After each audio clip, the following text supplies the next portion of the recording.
हमेशा वर्ब को हमारे सेकंड पोजीशन पे आना चाहिए।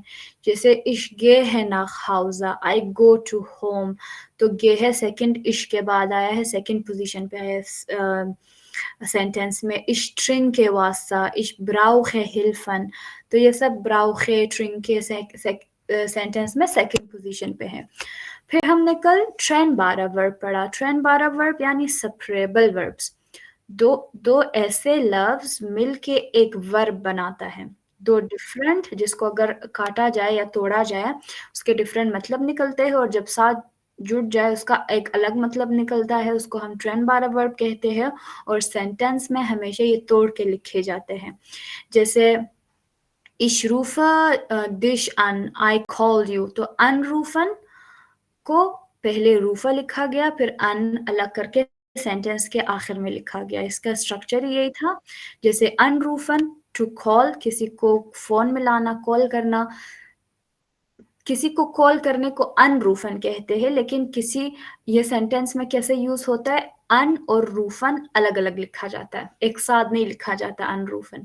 Ich rufe dich an, I called you, या einladen, ich lade meine Eltern ein, I invited my parents, तो einladen to invite अब सेंटेंस में अलग अलग लिखा जाएगा।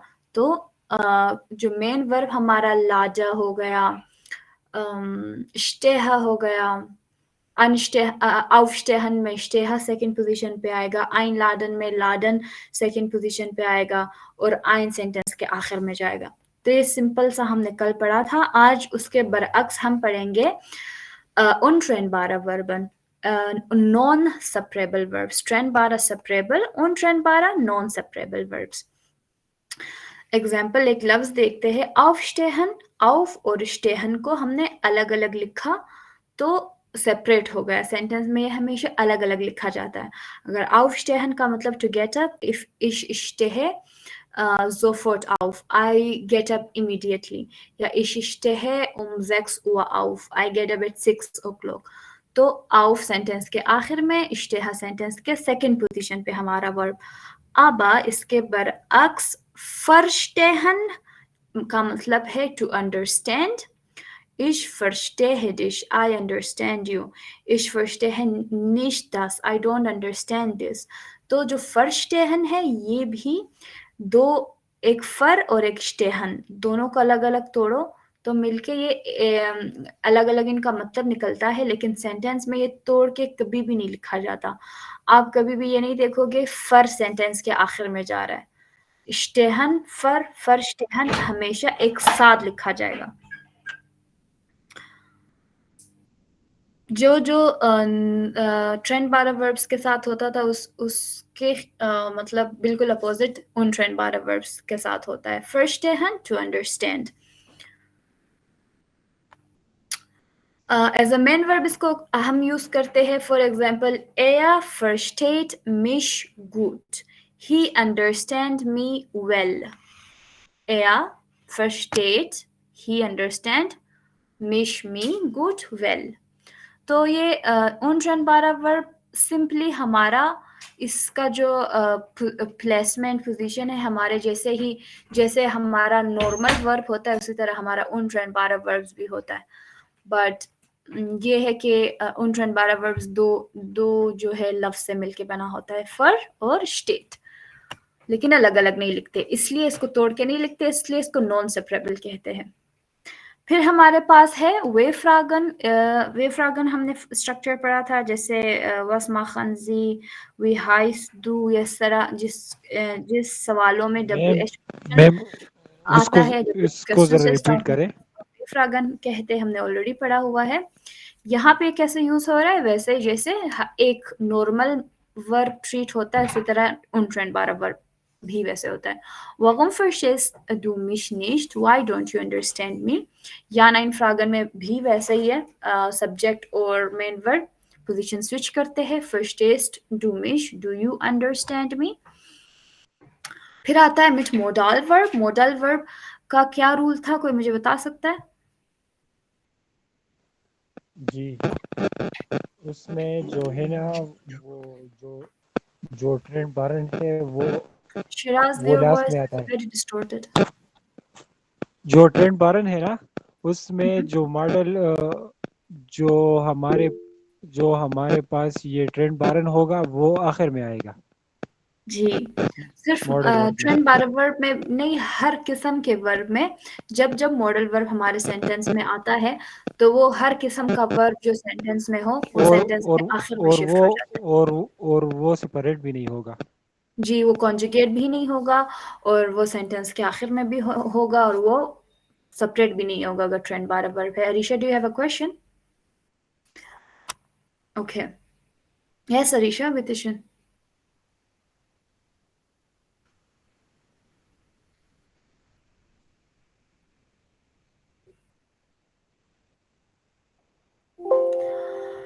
Okay, let's move forward. Modal verb में यहाँ पे भी सेम होता है, जहाँ जहाँ मॉडल वर्ब आता है सेंटेंस स्ट्रक्चर मॉडल वर्ब के मुताबिक चलता है। Ich kann dich verstehen, I can understand you। Ich kann dich verstehen हमने पढ़ा था, जब जब मॉडल वर्ब आता है तो मॉडल वर्ब मेन वर्ब की जगह लेता है और खुद वर्ब को सेंटेंस के आखिर में लेके जाता है बिना कॉन्जुगेशन के। और अगर जो जैसा भी वर्ब है उसका सारा कुछ ले लेता है। अगर वो कॉन्जुगेट हो रहा है तो अभी नहीं होगा, अगर वो सेंटेंस के सेकंड पोजीशन पे आ रहा है तो अभी नहीं आएगा। तो same is the case in untrennbare verb as well। Ich kann dich verstehen, I can understand you। Otherwise ich verstehe dich होता है, I understand you अगर can ना आता तो।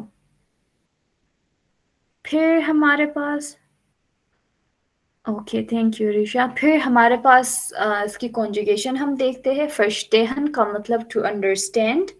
Ich verstehe, du verstehst, sie verstehen, sie es versteht, wir verstehen, ihr versteht, sie verstehen, sie verstehen। I understand, you understand, you understand formal, he, she, it understands, we understand, you all understand, you formal understand, they understand। तो ये इसकी conjugation थी जो हमें already पता है कैसे conjugate करते हैं वर्ब को। फिर कुछ थोड़े और हमारे पास वर्ब्स मैम है। शुरू से इसको जरा रिपीट करें इस टॉपिक को वाई? प्लीज। प्लीज मुझे थोड़ा समझ नहीं आया। ओके, ध्यान से सुने सब। इस तरह मैं खुद भी डिस्टर्ब होती है। अभी हम बीच में आ गए हैं। Untrennbare verbs is opposite to trennbare verbs। trennbare verbs दो लफ्जों से मिलके बना होता था, लेकिन सेंटेंस में जब जब वो आए वो सेपरेट होता था। जैसे ich stehe um 6 Uhr auf। aufstehen, stehe auf हो गया। लेकिन untrennbare verb ऐसा नहीं होता। दो लफ्जों से मिलके तो बना होता है लेकिन ये सेपरेट नहीं होता, इसलिए इनको untrennbare या नॉन सेपरेबल कहते हैं। जैसे bekommen, बी एक अलग लफ्ज है, कॉमन बी प्रीफिक्स है, कॉमन एक वर्ब है हमारा, दोनों मिलके कॉमन का क्या मतलब है? To come. लेकिन बेकॉमन टू गेट। जैसे आप दुकान में जाते हो, आप लोगों को कुछ शूज पसंद आता है, you would like to get a shoes, तो उस तरह टू गेट उसका मतलब है टू गेट। तो सेंटेंस में जब ये बेकॉमन आता है तो सेपरेट नहीं होता, सिंपल। untrennbare वर्ब दो लफ्जों से मिलके बना होता है, सेंटेंस में आए सेपरेट हो जाएगा। untrennbare वर्ब दो लफ्जों से मिलके बना होता है, सेंटेंस में आए सेपरेट नहीं होगा। दैट्स द खुलासा जो दोनों टॉपिक्स का है। हम थोड़े सेंटेंसेस करते हैं, फिर आपको और समझ आएगा। फिर मैं दोबारा भी एक दफ़ा लास्ट में रिपीट कर दूंगी। हमारे पास एग्जाम्पल है wir bekommen bald eine neue Lehrerin। wir bekommen, we will get या we get bald soon eine neue, a new Lehrerin, female teacher। we will soon get a new teacher। बेसालन, फिर बे हमारे पास एक अलग लफ्ज होता है तो इसमें सालन अलग लफ्ज होता है। सालन का क्या मतलब है? नंबर्स। सालन का मतलब है नंबर्स या काउंटिंग को हम सालन कहते हैं। बेसालन टू पे। हमने सालन पढ़ा था ना, आइन स्वाई दगाई, ये सब क्या था टॉपिक का नाम? सालन। बेसालन टू पे। तो अगर इसको अलग अलग जब लिखते अलग अलग जब लिखते हो, यस मैम टीथ की भी जर्मन में कुछ ऐसा ही था। नहीं, वो आ उमलाउट के साथ था, वो सेने था, वो सेने था, जेड आ उमलाउट HNE था, वो तो बिल्कुल डिफरेंट था। ये एल है, LEN है, वो NE था H के बाद, सेने था वो। बेसालन का मतलब छुपे, सालन का मतलब काउंटिंग। देखो, इसको इसलिए नॉन सेपरेबल वर्ब कहते हैं क्योंकि दो अलग अलग लफ्ज से मिलके तो बना है, लेकिन सेंटेंस में टूट नहीं रहा। हमारा ट्रेंड 12 वर्ब में क्या होता था, वो टूट जाता था। अगर ये ट्रेंड 12 वर्ब होता तो बे अलग लिखा जाता, सालन अलग लिखा जाता सेंटेंस के आखिर में, लेकिन ये नॉन सेपरेबल वर्ब से छुपे। Kannst du bitte heute bezahlen? Ich habe kein Geld. Kannst du, can you, bitte please, heute, today, bezahlen, pay. Can you please pay today? Ich habe kein Geld. I have no money. तो ये हमारे पास एक और untrennbare verb है empfehlen, जिसका मतलब है recommend करना। Herr Ober, was empfehlen Sie mir heute? Mr.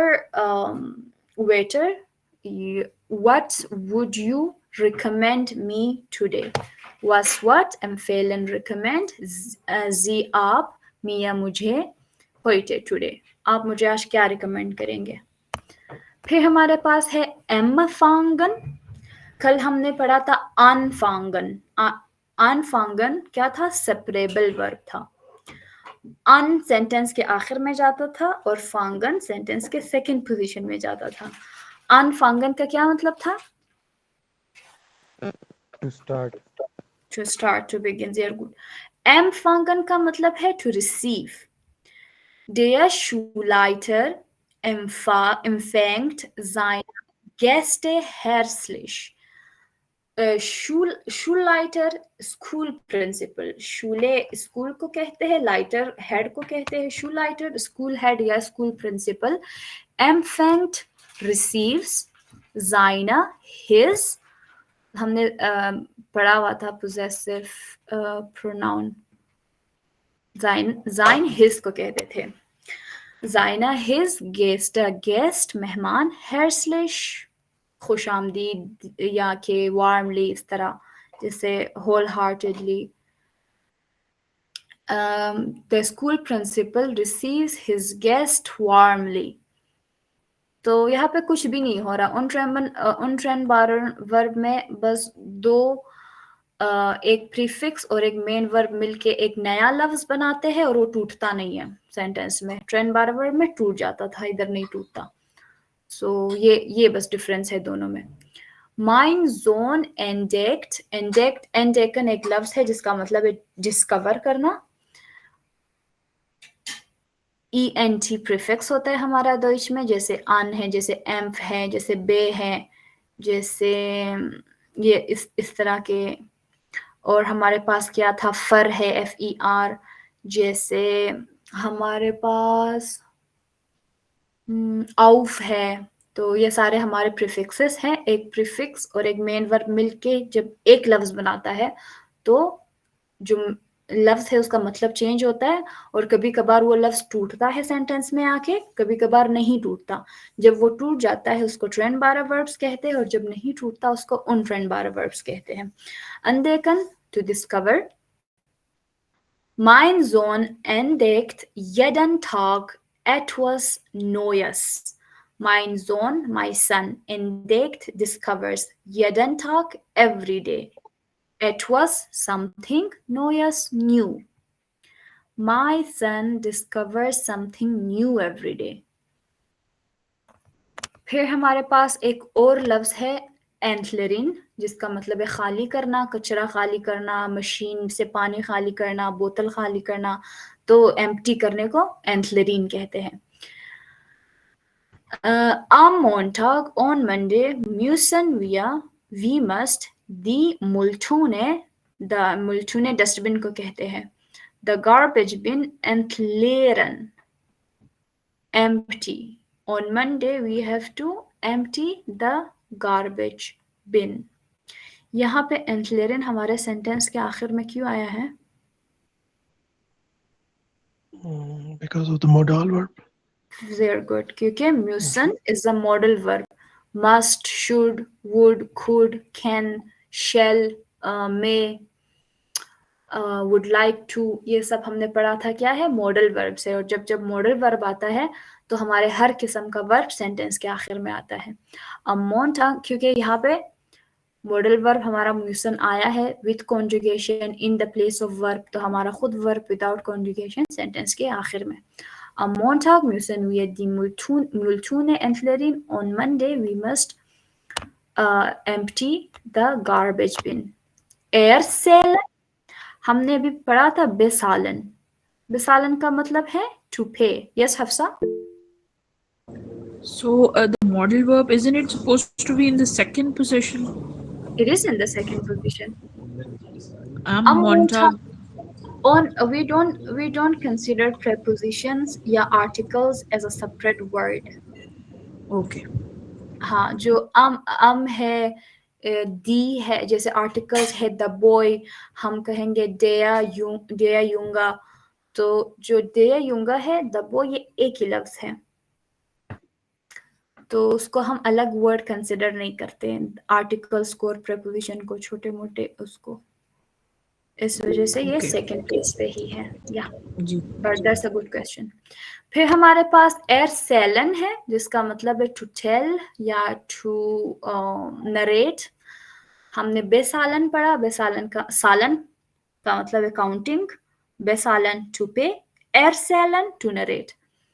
तो देखो एक प्रीफिक्स लगाने से मीनिंग ही चेंज होता है, इस वजह से इनको कहते हैं ट्रेंड बारह वर्ब्स, उन ट्रेंड बारह वर्ब्स जो दो लफ्जों से मिलके बने और जो हमारा मेन वर्ब है उसका मीनिंग चेंज कर दे।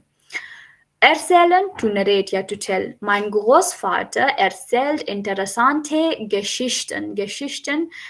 Geschichten stories को कहते हैं। Großvater, grandpa, erzählt to narrate, interessante, interesting. My grandfather tells amazing या के interesting stories. फिर एक लफ्ज हमारे पास है erkennen. कोई ये मुझे पढ़ेगा, मेरे लिए पढ़ेगा please?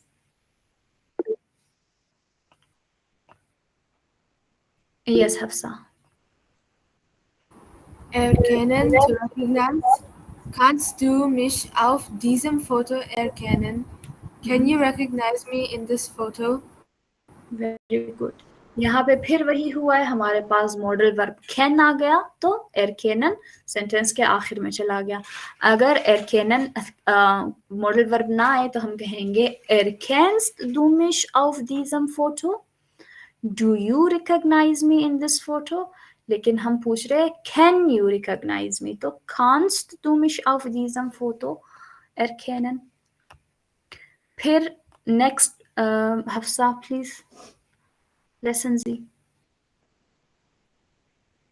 Gehören, to belong. Die Uhr gehört mir. The watch belongs to me. Thank you. गेहुरन का क्या मतलब है? सुनना। गेहुरन टू बिलोंग, दो लफ्ज मिलके एक लफ्ज बन गया, सेंटेंस का पूरा मतलब चेंज हो गया, उन ट्रेंड बारह या उन ट्रेंड बारह वर्ब बन गया। अब उन ट्रेंड बारह वर्ब है, गे और होट अलग नहीं होगा कभी भी, आप ये नहीं देखोगे जैसे aufstehen की तरह auf अलग हो गया सेंटेंस में, stehen अलग हो गया। ट्रेंड बारह वर्ब का रूल ये है कि आपने जो प्रीफिक्स लगाया, auf लगाया, गे लगाया, बे लगाया, एर लगाया, कुछ भी लगाया अपने वर्ब के साथ, वो अलग हो जाएगा, वो टूट जाएगा सेंटेंस में जाके, लेकिन उन ट्रेंड बारह वर्ब में नहीं टूटता। तो ये चीज आज हम पढ़ रहे हैं कि नहीं टूट रहे ये सारे। Die Uhr gehört mir, the watch belongs to me. Nächste bitte, Hafsa. Gefallen, to please, to appeal. Mir gefällt dein new house. I like your new house. Thank you. gefallen का मतलब to like या to please भी कहते हैं, mag का मतलब भी to like है, इसको हम ich mag dein neues Haus भी कहते हैं। Mir gefällt dein neues house भी कहते हैं। I like your new house, gefallen। फिर हमारे पास है मिस ब्राउखन। ब्राउखन का मतलब है to need. Ich brauche Geld, I need money. Ich brauche Wasser, I need water. तो missbrauchen, misuse. यूज को benutzen कहते हैं और मिसयूज को missbrauchen कहते हैं। तो इट्स वेरी डिफरेंट। एक प्रीफिक्स आके पूरा मतलब लफ्ज का मतलब चेंज करता है। सो जैसे ये एक इम्पोर्टेंट टॉपिक है ग्रामर में पढ़ने के लिए। missbrauchen, to misuse. Tom kann nie mein Vertrauen missbrauchen. Tom can never betray my trust. Betray या misuse my trust. यहाँ पे betray के सेंस में missbrauchen को लिया गया है। Vertrauen trust को कहते हैं। फिर हमारे पास है missverstehen। ये थोड़ा सिंपल है। Verstehen understand, missverstehen misunderstand. Im Unterricht kann man die Anweisungen manchmal missverstehen. Sometimes one can misunderstand the instructions in the class. Unterricht का मतलब lesson भी होता है, class भी होता है। For example, the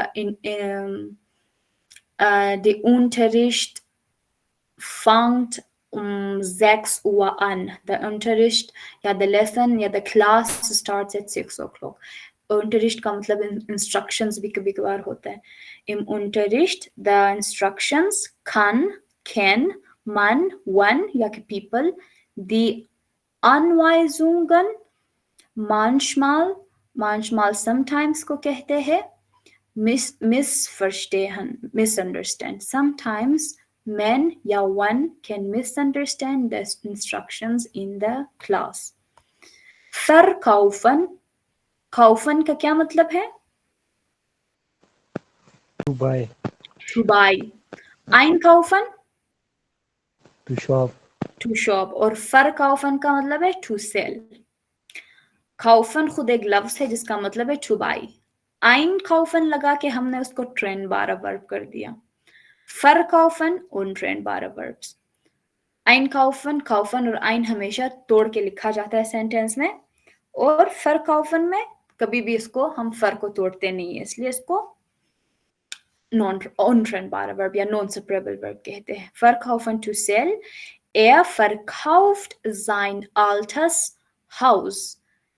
Er verkauft, he sells sein, his altes old house, घर, वो अपना पुराना घर बेच रहा है। zerstören to destroy। ein Erdbeben, erde अर्थ को कहते हैं, Erdbeben earthquake को कहते हैं। ein Erdbeben kann manchmal, an earthquake can sometimes, viele Häuser, many houses, zerstören destroy। An earthquake can sometimes destroy many houses। फिर यहाँ पे सेंटेंस में हमारा zerstören क्यों सेंटेंस के आखिर में आया है? because ये मॉडल वर्ब। हाँ, क्योंकि फिर हमारे पास कैन मॉडल वर्ब आ गया इस वजह से। ये हमारे पास लास्ट एग्जाम्पल है zerkleinern, to crush, to chop, to shred या के जूसर करना, किसी चीज को तोड़ देना फुल छोटे छोटे हिस्सों में। Mein Mixer zerkleinert alle Gemüsesorten। Gemüse vegetables को कहते हैं, Sorten kinds या sorts को कहते हैं, different sorts। all zerkleinert crush। Mein Mixer मेरा मिक्सर या मेरा blender. Mein Mixer zerkleinert alle Gemüsesorten। My blender shreds या के chops या के crushes all sorts of vegetables।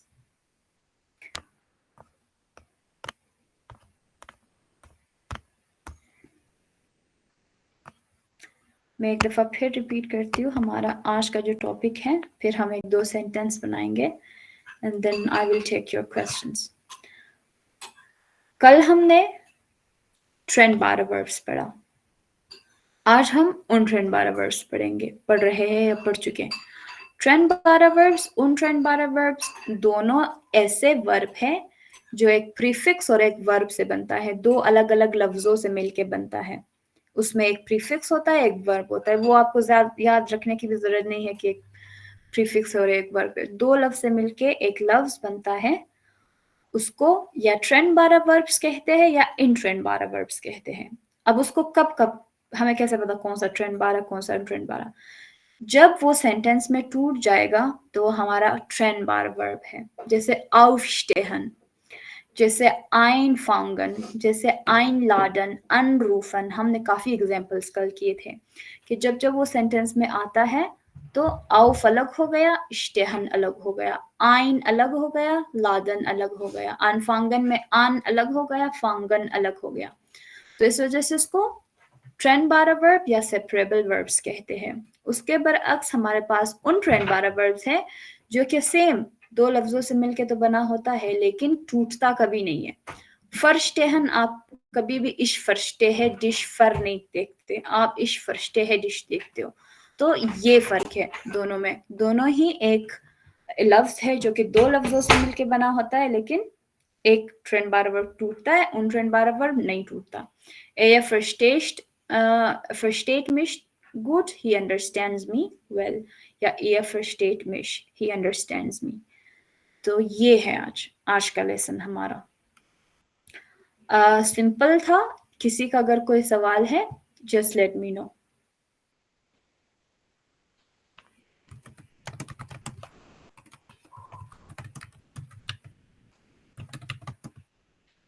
Any questions?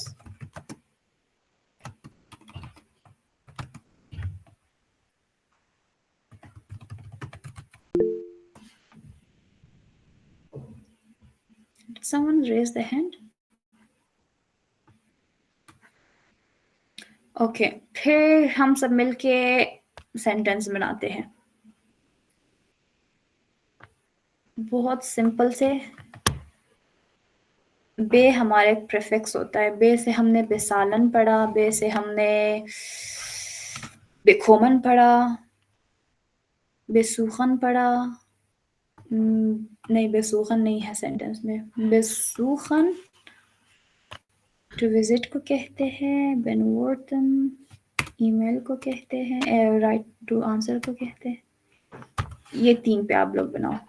इन तीनों में से एक उन ट्रेंड 12 वर्ब पे सेंटेंस बनाओ, देन हम कोई और प्रीफिक्स लेंगे बे के अलावा।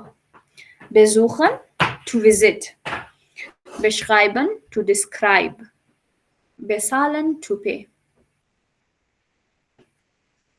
अब अगर आप इसको तोड़ के देखो तो दोनों के अलग अलग मतलब है। बे एक हमारा प्रीफिक्स है, ज़ुखन टू सी, किसी चीज को ढूंढना है, देखना। शगाइबन का मतलब टू राइट, लेकिन बेशगाइबन टू डिस्क्राइब। तो इस वजह से इनको कहते हैं कि दो ट्रेंड 12 वर्ब्स है, उन ट्रेंड 12 वर्ब्स है। कभी बे और ओके, हफ्सा का सेंटेंस आ गया है। इश बेज़ुखे meine Mutter am Sonntag। I visit my parents on Sunday। Gut।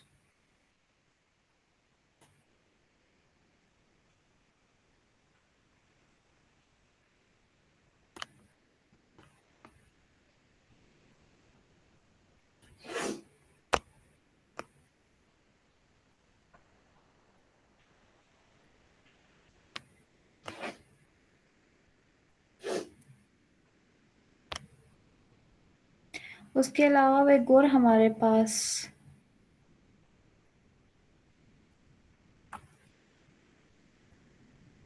लफ्ज है जो कि काफी मैं डेली यूज करती हूँ, फॉरगेसन। फॉरगेसन का मतलब है to forget.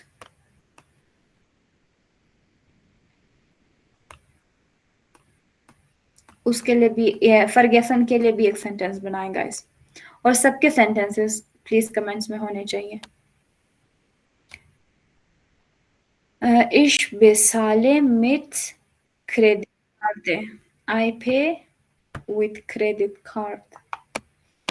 Ich besuche meine Eltern am nächsten Wochenende. I visit my parents in the next weekend. Gut.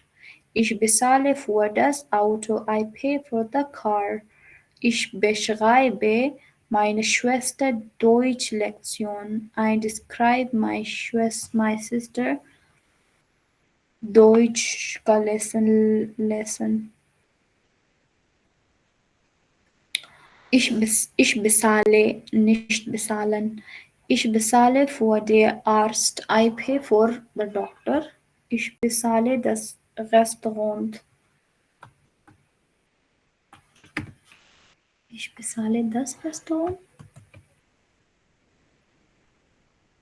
I pay the restaurant. Okay. Fine. Ich vergesse heute mein Buch. Very good. Today I forgot my book. समझ आ गया है सबको trend 12 verbs और उन ट्रेंड 12 verb? उन ट्रेंड 12 verb तो आसान था, मतलब जैसे नॉर्मल वर्ब होता है उसी तरह उन ट्रेंड 12 वर्ब भी होता है।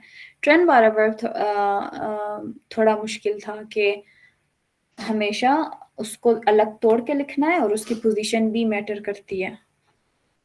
तो आई होप आप लोगों को ये आया होगा। Er hat seinen Termin vergessen. He has forgotten his appointment या meeting. Good. This is simple past tense जो कि आप लोगों ने अभी तक नहीं पढ़ा। Hat vergessen ही है। नहीं, this is not past tense. Okay के साथ आता है। Okay, guys, any questions for trend bara verb or in trend bara verb?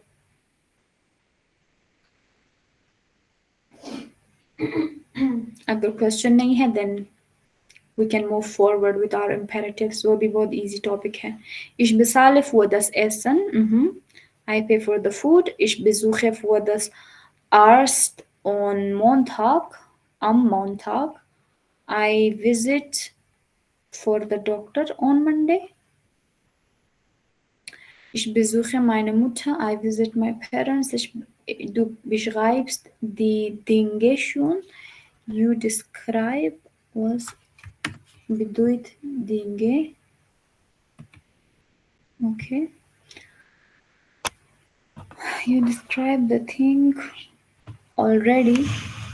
Ich vergesse über meine zum Geburtstag. I forgot about my birthday.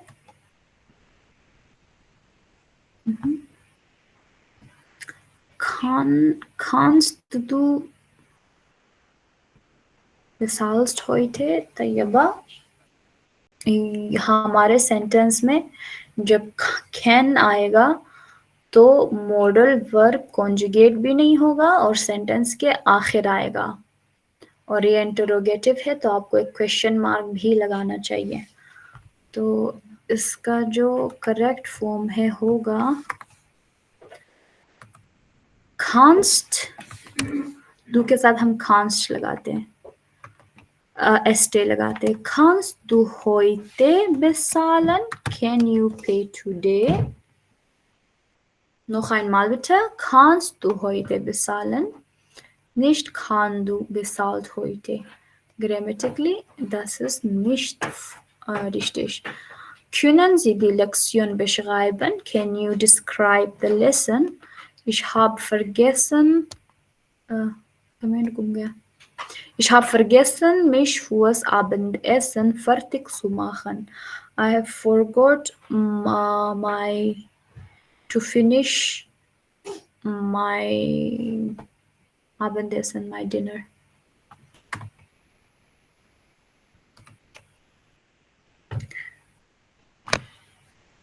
Zu machen, to do. Forgot to get ready for the dinner. Gut, sehr gut. Kannst du heute bezahlen? Ja, das ist now gut. Ich habe kein Geld. Kannst du bitte bezahlen? Sehr gut. Sie bezahlen mit bar, sehr gut. Bar oder Card. यहाँ पे बार cash को कहते हैं. Du hast die Hausaufgaben vergessen. You have forgotten your homework, ja, task.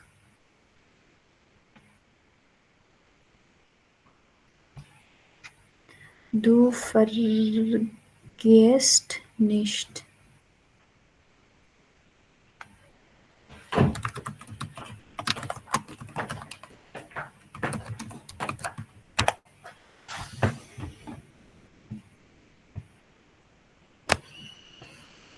Sehr good. Okay, guys. I hope so. सबको ईश्वर दे mit bar Geld bezahlen sehr gut. I hope सबको समझ आ गया होगा. इतना मुश्किल नहीं था. So we're not gonna waste. Yeah, give it more time. Imperative भी पढ़ते हैं. Imperative is very simple. और आपको ये simple है लेकिन important है कि आपको आना चाहिए. कभी कभार आपके A1 के स्पीकिंग के टेस्ट में आपसे इम्पेरेटिव बुलवाते हैं, बहुत ज़्यादा इम्पेरेटिव बुलवाते हैं, क्योंकि आपको कार्ड्स दिए जाते हैं और कार्ड को देख के आपने बताना होता है. मेरे केस में एक कार्ड था, उस पे सिगरेट लगा हुआ था और सिगरेट पे क्रॉस का निशान लगा हुआ था. वो किस चीज़ को इंडिकेट करता है कि यहाँ पे सिगरेट पीना मना है. तो उसको वो क्या है, कमांड है या एक ऑर्डर है, एक इंडिकेशन है. तो उसको हम दोइच में कैसे बोलते हैं, वो इस तरह के कार्ड्स आपको दिए जाते हैं, आपने देखने होते हैं और उस पे सेंटेंसेस मोस्टली इम्पेरेटिव ही बनता है. तो आज हम इम्पेरेटिव भी पढ़ेंगे. दिस इज इजी, बनाना भी इजी है और मज़ा भी आता है बनाने में. इम्पेरेटिव होता क्या है? It is a sentence. A sentence with imperative gives an advice or an instruction or expresses a command or a request. Such sentences typically begin with a verb. They end mostly with an exclamation mark. Bullets में हमने 3 चीज़ें यहाँ ज़हन नशीन करनी है. Imperative हमेशा verb से start होती है और आखिर में एक्सक्लेमेशन मार्क लगता है. हमेशा वर्ब से स्टार्ट होता है. हमने पढ़ा था ना कि वर्ब की पोजीशन सेकंड होती है, लेकिन इम्पेरेटिव स्टार्ट ही वर्ब से होता है. जैसे हम कहते हैं ओपन द डोर, तो ओपन द डोर में ओपन, ये भी इंग्लिश में एक इम्पेरेटिव सेंटेंस है. तो ओपन हमारा वर्ब है, जो पहले ही सेंटेंस का स्टार्ट ही ओपन से हुआ है, हमारे वर्ब से हुआ है. इम्पेरेटिव यूजुअली एडवाइस को शो करता है, इंस्ट्रक्शन को शो करता है, ऑर्डर को शो करता है, सजेशन को शो करता है, रिक्वेस्ट को शो करता है. और इन ऐसे सेंटेंसेस जब हम बनाते हैं तो वो हमेशा डायरेक्ट वर्ब से स्टार्ट होता है. पहले हम देखते हैं कि रिक्वेस्ट को एक कैसे शो करता है. किसी को हमने अगर रिक्वेस्ट करना हो तो एक तो किसी को अगर रिक्वेस्ट करना हो तो हम क्या बोलते हैं, हमेशा प्लीज बोलते हैं. तो प्लीज को दोइच में बित्ते बोलते हैं. तो जहां जहां बित्ते आया तो और हमारा सेंटेंस वर्ब के साथ शुरू हुआ, वो इम्पेरेटिव है. सेंटेंस इम्पेरेटिव होने का क्या शर्त है कि सेंटेंस वर्ब से स्टार्ट हो और खत्म एक्सक्लेमेशन मार्क से हो. ये 2 शर्तें हैं इसकी. बिते request, haben Sie bitte Geduld. Geduld patience को कहते हैं, सब्र को कहते हैं. वर्ब की position first with an ending of exclamation mark. It is richtig for imperative. Imperative sentence सही है हमारा. Haben Sie bitte Geduld. Please have some patience. Please have some patience.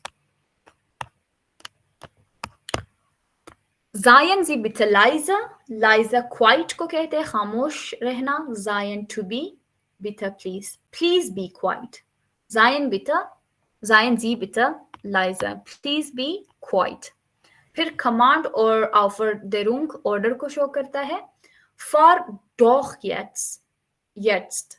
Drive now. Jetzt now को कहते हैं. और doch किसी sentence या किसी आइडिया को जो बहुत कोई एम्फसाइज करता है, डोख का कोई लिटरल मतलब नहीं होता है दोइच में, लेकिन किसी चीज पे आपने अगर एम्फसाइज करना हो कि ये करना है, मस्ट करना है, या कि वैसे जो एम्फसाइज के साथ बोला जाता है तो वो डोख, उस सेंटेंस में डोख यूज करते हैं. फार डोख jetzt, drive now.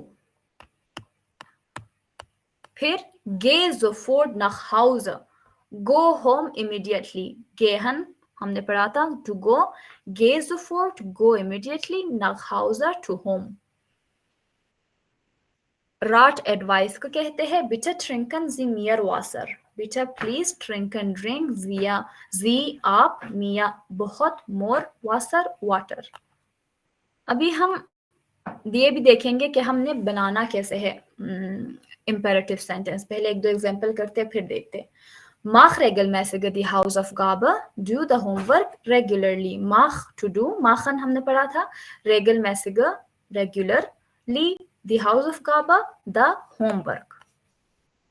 Bildung des Imperatives, building the imperative. हमने imperative बनाना कैसे है, ऊपर तो सिर्फ examples थे. हमने machen पढ़ा था, ich mache पढ़ा था, gehen पढ़ा था, gehst पढ़ा था, लेकिन ge या mach नहीं पढ़ा था. तो हमने mach कैसे लगा दिया, ge कैसे लगा दिया. यहाँ पे देखो, यहाँ पे लिखा है mach regelmäßig die Hausaufgabe. माख तो कोई वो नहीं है, दू के साथ माख्स्ट आता है, इश के साथ माखे आता है, जी के साथ माखन आता है, एस के साथ माख्ट आता है. तो ये माख के इसका ई एस टे इसकी कॉन्जुगेशन कहाँ गई, हम इसको देखते हैं. इम्पेरेटिव्स कैसे बनते हैं? दी imperatives benutzt man wenn man eine oder mehrere Personen persönlich direkt anspricht. Imperative हम तब यूज करते हैं जब हम किसी से डायरेक्टली बात करते हैं. हमारा हमेशा सब्जेक्ट क्या होता है, यू होता है. फॉर एग्जांपल अगर मैं कहती हूँ ओपन द डोर, तो मैं किसको कह रही हूँ, उस लड़के को, उस लड़की को, या उन लोगों को नहीं कह रही, मैं आपको कह रही हूँ. जब किसी से डायरेक्टली आप बात करते हो तो आप इम्पेरेटिव यूज करते हो. जैसे मैं कहती हूँ शट अप, अगर मैं कहती हूँ शट अप तो मैं जिससे बात कर रही हूँ वो उसको कह रही हूँ. अगर मैं किसी और को कहूंगी, मैं कहूंगी शट हिम अप. लेकिन अगर मैं आपसे, तो इम्पेरेटिव का हमेशा जो सब्जेक्ट होता है वो नोन होता है कि यू है, डू है या जी है. तो इस वजह से हम इसमें सब्जेक्ट लगाते ही नहीं है, डायरेक्ट वर्ब से स्टार्ट करते हैं. जैसे मैं कहती हूँ open the door, close the door, shut up, get out, sit down, stand up, speak, be quiet, have some patience. तो इसका मतलब है कोई मेरे सामने है और मैं उन्हीं से बात कर रही हूँ. ही, शी, इट, आई, दे से नहीं बात करी, यू से बात कर रही हूँ. तो यहाँ पे यही यूज हुआ है, यही कहा है. देखो नेक्स्ट स्लाइड में भी यही है. Der Imperativ benutzt man, wenn man eine oder mehrere Personen persönlich direkt anspricht. अगर आप किसी डायरेक्टली बात करते हो तब आप imperative यूज करते हो. Der Imperativ benutzt man vor. Der Imperativ one use for du, second person, ihr, second person plural, या die Höflichkeitsform sie, singular and plural. Höflichkeitsform, polite form of जी, आप या तुम सब. हमारा सब्जेक्ट सिर्फ ये हो सकता है इम्पेरेटिव में. अब हम देखते हैं इसको हम बनाते कैसे, इम्पेरेटिव सेंटेंस बनाते कैसे. अभी तक हमने पढ़ा इम्पेरेटिव क्या होता है, एडवाइस को शो करता है, सजेशन को, रिक्वेस्ट को, ऑर्डर को, इन चीज को शो करता है. अभी हमने बनाना कैसे, हम अपना सेंटेंस ऐसे कैसे बनाए कि लगे कि ये एडवाइस है या कि इम्पेरेटिव है या कि ऑर्डर है. सिंपल क्या करना है, डू गिव्स है, सब्जेक्ट हमारा हमेशा डू रहता है इम्पेरेटिव में. डू गिव्स है, डू को काटो, कॉन्जुगेशन को काटो, गिव. गिव्स का क्या मतलब है, डू गिव्स का क्या मतलब है, Give. you give. Geben, ich gebe, du gibst. I give, you give. Gibst, imperative हमने कैसे बनाया, सब्जेक्ट में हमारा सब्जेक्ट आता ही नहीं है, डायरेक्ट वर्ब से स्टार्ट होता है. ये तो हमने पढ़ा था, वर्ब से स्टार्ट होता है और एक्सक्लेमेशन पे खत्म होता है. सब्जेक्ट कट गया, कॉन्जुगेशन कट गई, जो भी एस टे हमारा है वो कट गया. तो इस वजह से गिव मी या गिव मी. कॉमन, डू कॉम्स्ट होता है, डू कट गया, एस्टे कट गया, क्या रह गया, com with exclamation mark. Com मतलब आ जाओ, कम. किसको बात, अगर मैं कह रही हूँ आ जाओ तो मैं किसको कह रही हूँ, मैं, यू कम, मेरा मतलब है यू कम. कॉम मिट मिया, मेरे साथ आओ. तो ये नहीं, ये भी कह सकती हूँ डू कॉम्स मिट मिया, तुम आ जाओ मेरे साथ. लेकिन मैंने इंपेरेटिव बनाना है तो क्या कहूंगी, कॉम विथ मी, मेरे साथ आ जाओ। डू लर्न्स, यू लर्न, फिर से क्या हुआ, डू कट गया, एस्टे कट गया, हमारा सब्जेक्ट और उसकी कॉन्जुगेशन कट जाती है, फिर जो बचा कुछ लफ्ज रहता है, जो हमारे पास स्पेलिंग्स रहते हैं, वो इंपेरेटिव उससे बनते हैं। लर्न, सीखो, अगर मैं कहती हूँ लर्न, इसका मतलब है सीखो, मैं आपको ही कह रही हूँ। डू फेयरस्ट, यहाँ पे भी डू कट गया, एस्टे कट गया, लेकिन आ उमलाउट वापस आ बन गया। सिर्फ इरेगुलर मैसेज वर्बन, इरेगुलर वर्ब में जो हमारा अगर आ उमलाउट है जो डू के साथ कॉन्जुगेट होके आ उमलाउट बन गया, हालांकि हम फारन को क्या मतलब है, टू ड्राई, इश फारे अब डू फेयरस्ट, लेकिन जब इम्पेरेटिव बनाएंगे तो सिर्फ आ उमलाउट कटेगा, डू तो वैसे ही कटता है और एस्टे तो वैसे ही कटता है। फिर हमारे पास और हमारे वर्ब्स है रेदन, रेदन का मतलब है टू टॉक, डू रेदस्ट, यू टॉक, या रेदे, मैं कहती हूँ टॉक, डू कट गया फिर से और एस्टे कट गया। डू सेंडस्ट, यू सेंड, सेंडे, सेंड। अगर मैं कहूंगी सेंड मी अ मैसेज, क्या कहूंगी, सेंड मी अ मैसेज, ये लाइक ये कोई कमांड होगा, सेंड मी मैसेज, अगर एक्सक्लेमेशन मार्क के साथ आएगा तो इसका मतलब मैं ऑर्डर दे रही हूँ, सेंड मिया ein Nachricht, मुझे एक मैसेज सेंड करो, या मैं कहूँ डू सेंडस्ट मिया ein Nachricht, तुम मुझे एक मैसेज सेंड करो। तो अगर मैं डू सेंडस्ट मिया करती हूँ तो ये प्रॉपर हमारे पास सेंटेंस है, लेकिन डू को काट दिया, एस्टे को काट दिया तो इंपेरेटिव बन गया, एक्सक्लेमेशन मार्क भी लगेगा।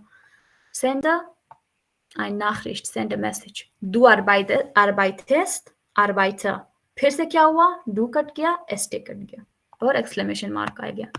तो इस तरह हम क्या करते हैं, इंपेरेटिव बनाते हैं। For example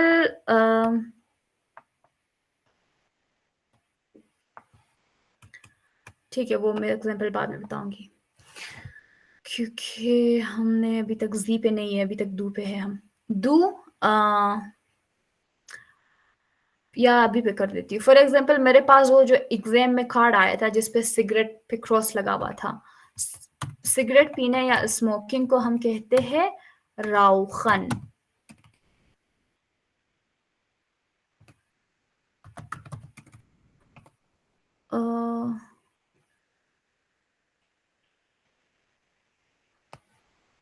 okay, let's do it in the जी, क्योंकि हम हमेशा इंस्ट्रक्शन जी में देते हैं, डू में नहीं देते। डू हमारे पास अभी ये क्या है, आउफ माखन, सुहोगन, ईस्ट, लीस्ट। आउफ माखन क्या है हमारा, व्हाट इज आउफ माखन, ये Trend bar verb. हमारा ट्रेंड बार वर्ब है। हमने कल पढ़ा था आउफ माखन, सुमाखन। आउफ माखन का मतलब है खोलना, सुमाखन का मतलब है बंद करना। सुहोगन, गेहोगन हमने पढ़ा, हमने अभी आज ही पढ़ा। सुहोगन का मतलब भी टू लिसन है। ईस्ट एसन का मतलब है खाना, लीस्ट डू लेसन का मतलब है पढ़ना, लेसन डू इश लेसे डू लीस्ट। डू मार्क्स्ट ऑफ, यहाँ पे फिर क्या हुआ, डू हमारा कट गया, एस्टे कट गया। माख of, open, mach auf Fenster, open the, mach a Fenster auf, open the window, mach a Tür auf, open the door, या सिर्फ मैं कहूंगी खोलो, कहूंगी mach auf। अगर मैं कहूंगी सुनो, एस्टे कट गया, डू कट गया, हुआ सु, एक्सक्लेमेशन मार्क, बन गया हमारा इंपेरेटिव। हमने डू के साथ क्या किया है, डू को काटा है, उसके कॉन्जुगेशन को काटा है, एक एक्सक्लेमेशन मार्क लगाया, इंपेरेटिव बन गया। डू ईस्ट, तुम खाओ, इस खाओ। डू लीस्ट, तुम पढ़ो, लीस पढ़ो। वही हमारे साथ क्या हुआ है, डू कट गया, एस्टे कट गया। डू के केस में हमने उस तरह इंपेरेटिव बनाया। ईए के केस में भी सेम उसी तरह होता है, हमारा सब्जेक्ट कटता है और उसका कॉन्जुगेशन बस रहता है, हमारा बस सब्जेक्ट कटता है, वहां पे एस रहता, एस्टे कट गया, यहाँ पे एस्टे नहीं कटता, टे हमारा नहीं कटता, टे लगता है सिर्फ एक्सक्लेमेशन मार्क हम एक्स्ट्रा लगाते हैं। हम क्यों सब्जेक्ट को काट रहे हैं? हाँ, अगर मैं कह रही हूँ कि लो या कि दो, कहूंगी गिब, गेबन, गेबन, इश गेबे, दू गिब्स्ट। अगर मैं कहूंगी गिव मी, मैं कहूंगी गिव मिया या गिव। क्यों ऐसे कहूंगी? क्योंकि हमने इम्पेरेटिव में ये पढ़ा कि इम्पेरेटिव स्टार्ट ही वर्ब से होता है। आप कभी भी कोई इम्पेरेटिव सेंटेंस नहीं देखोगे जो कि वर्ब से के बगैर स्टार्ट हुआ हो। हमारा सब्जेक्ट नहीं लगता, क्योंकि सब्जेक्ट जाहिर है कि सब्जेक्ट यू है, सब्जेक्ट यू ही है। अगर मैं कह रही हूँ खाओ, उठो, पढ़ो, चलो, बंद करो, खोलो, पियो, ऐसे करो, वैसे करो, तो मैं किसको कह रही हूँ? सब्जेक्ट मेरा कौन है? यू ही है, वो नोन है। इस वजह से हम हमेशा वर्ब से ही स्टार्ट करते हैं, सब्जेक्ट हमारा नहीं लगता। यहाँ पे भी सिर्फ ई को काटो। गेट मतलब तुम सब लो, कॉम्ट तुम सब आओ, लर्नड तुम सब पढ़ो, फार्थ तुम सब ड्राइव करो। फिर हमारे पास आता है जी। हमने जी को कैसे वो करना है, इंपेरेटिव बनाना है। जी और अपने वर्ब को बस स्विच करना है, एक्सक्लेमेशन मार्क लगाना है। जी गेबन है, गेबन जी कॉमन है, कॉमन जी लर्नन है, लर्नन जी फारन है, फारन जी। गिव मी, यू ऑल आप मुझे दो, आप मेरे साथ आओ, आप सीखो या पढ़ो, आप चलाओ। अब वहां पे मेरे पास जो वो आया था, पेपर आया था जिसपे सिगरेट पे क्रॉस का निशान लगाया था। स्मोकिंग को राउखन कहते हैं, राउखन जी निश्ट हियर। कमेंट में आप सब प्लीज देखें। मतलब वो आपके सामने कुछ भी रख देते हैं, कार्ड्स रख देते हैं, पेपर नहीं, वही कार्ड्स होते हैं, उसमें पिक्चर्स होती है, आपने पिक्चर को देख के सेंटेंस बनाना होता है। तो वो मोस्टली इम्पेरेटिव ही बनता है। राउखन जी निश्ट हियर, आप प्लीज यहाँ सिगरेट ना पिए। राउखन जी निश्ट हियर, प्लीज नहीं, और राउखन जी निश्ट हियर, यहाँ सिगरेट पीना मना है यहाँ, या don't smoke here, you don't smoke here. इसका मतलब है आप सब। जी का क्या मतलब है? आप। वो आप सिंगुलर भी हो सकता है, वो आप प्लूरल भी हो सकता है। तो राउखन जी, गेबन जी, कॉमन जी। हमारे साथ क्या हो रहा है? दू में हमने क्या किया? दू और एस्टे को काट दिया। इया में क्या किया? सिर्फ इया को काट दिया। जी के केस में क्या किया? स्विच कर दिया।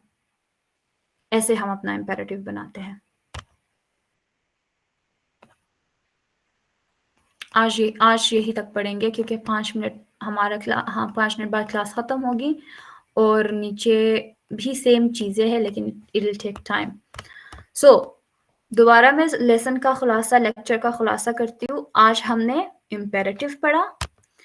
इम्पेरेटिव क्या होती है? इम्पेरेटिव हर वो सेंटेंस या हर वो जुमला जो एडवाइस शो करे, सजेशन शो करे, कमांड शो करे, रिक्वेस्ट शो करे, उसको हम इम्पेरेटिव कहते हैं। और इसका क्या कानून क्या है, क्या रूल है कि ये हमेशा वर्ब से स्टार्ट होगा और एक्सक्लेमेशन मार्क के साथ ख़त्म होगा। अच्छा, हम इस पे सेंटेंस कैसे बनाएं? हमने ये पढ़ा है कि इम्पेरेटिव का सब्जेक्ट सिर्फ डू है। डू है, तुम है, सेकंड पर्सन है, वो या तुम हो सकता है, या तुम सब हो सकते हो, या आप सब हो सकते हो। तो डू सिंगुलर, या डू प्लूरल, जी यू प्लूरल, बट फॉर्मल। जी तो फॉर्मल को कहते हैं। तो फिर हमने क्या पढ़ा? ये तो चीज हमें समझ आ गई, तो इजी था। फिर हमने पढ़ा कि इसको बनाते कैसे हैं। अगर डू के साथ बना रहे हो, अगर एक फॉर एग्जांपल आमना सिर्फ मेरे सामने है, मैं आमना से बात कर रही हूँ, आमना को कहूंगी कि सिगरेट मत पियो, मैं क्या कहूंगी?